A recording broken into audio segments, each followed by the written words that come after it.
Hello world!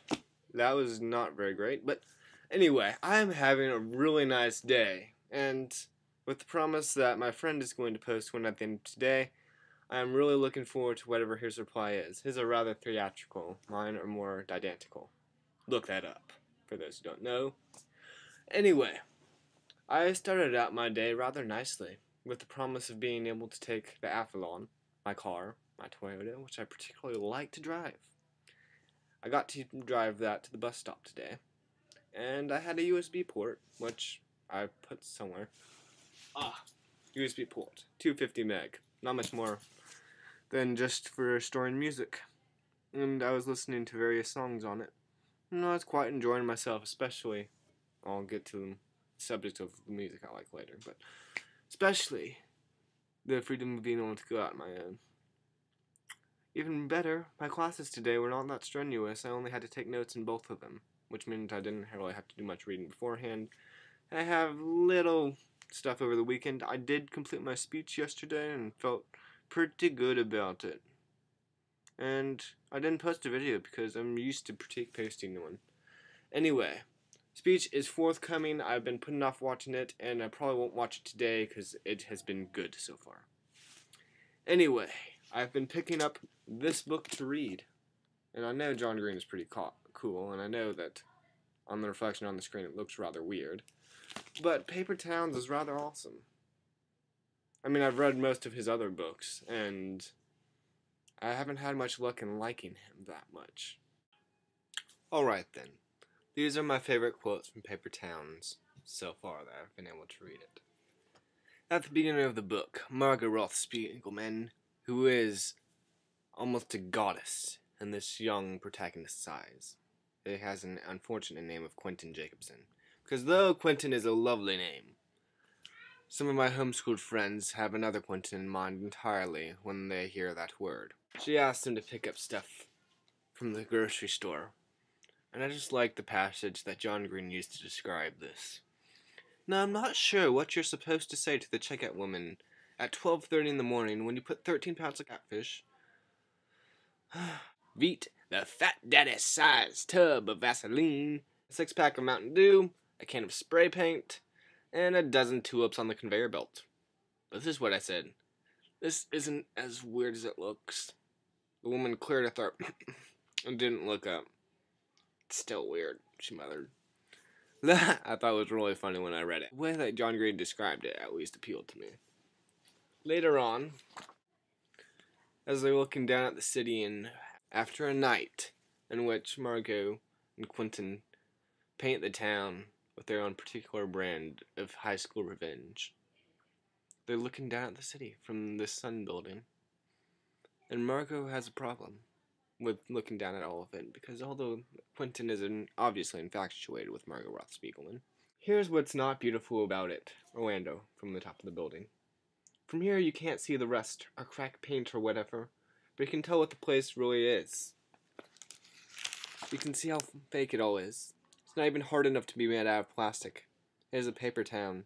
I mean to look at it. You look at all these cul-de-sacs, the streets that turn in on themselves, all these houses built to fall apart. All the paper people living in their paper houses, burn in the future to stay warm. Everyone demented with the mania of owning things. All the things are paper thin and paper frail. And all the people too. I've lived here for 18 years, and I've never once in my life come across anyone who cares about anything that matters. Like then. I'll try not to take that personally, I said. We're both staring into the inky distance, the cul-de-sacs and the quarter-acre lots. Once again, John Green's description of language. He likes teen angst. He's the closest thing I've come to J.D. Salinger, and I actually like this guy better than J.D. Salinger. No, burn the classics, huh? Not exactly a fiction lover thing to do. However, J.D. Salinger just struck me as... his protagonist is just directionless. I don't like it at all. At the end of the night, they break into SeaWorld for some reason, because that was the only park that Margot had not broken into. She, being a free spirit, has run away from home multiple times, gotten into multiple things, which she's done. She's just traveled around the world. She learned guitar from like a blind man in Mississippi or something. Don't quite remember that story, but she's just like a rock star in the high school. John Green even says that high school is not an anarchy or dictatorship or democracy. It is an inborn monarchy. And Margaret Roth Spiegelson, she anchors the school. So as they break into SeaWorld, it's kind of cool and everything, but there's nothing much to see. The rides aren't working. Everything is cool and is locked up. Most of the animals are put into different tanks at night.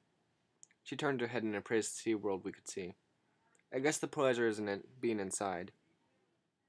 What's the pleasure? I asked. Planning, I guess. I don't know. Doing stuff never feels as good as you hope it will feel. I've particularly felt in that pitfall. I like the thought of things more than I like the doing of things. Not that I don't enjoy the doing of things. It's just that I enjoy the anticipation. I get my hopes up to such a fantastic degree that life can never complete it. However, there is one aspect of life in which I do not think a lot of the time, and I think I should more often. I believe in the Maker and Creator, and He is exceedingly and abundantly above all that I can ask or do. Without Him, I am nothing, and this life is merely a paper town. I leave you with that. I've liked it. It's different than his other books in that his doesn't have a fat friend. And nearly all of them. Looking for Alaska is the Colonel, and in Abundance of Catherines he has Hassan, and then and Will Grayson he has Tiny Cooper. In Paper Towns there's not an evident fat best friend. There's Radar, whose family owns the largest collection in the world of Black Santas, which I don't really mind. I think it's actually something pretty funny and cool, which is what the author intended, so I'm not really offended. However, if I do have a caveat, I do not like your use of language if John Green is watching this video.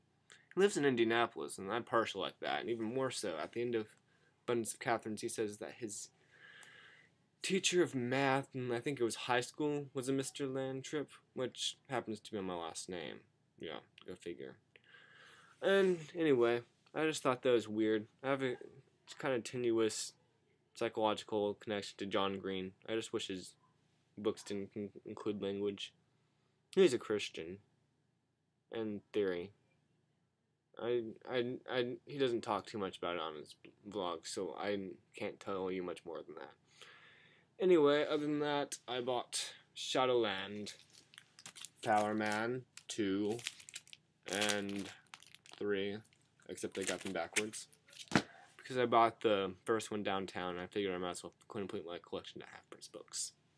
I also bought 3 other manga-like graphic comic books, which I happen to like. But anyway, I'm having a really good day. Got rallies.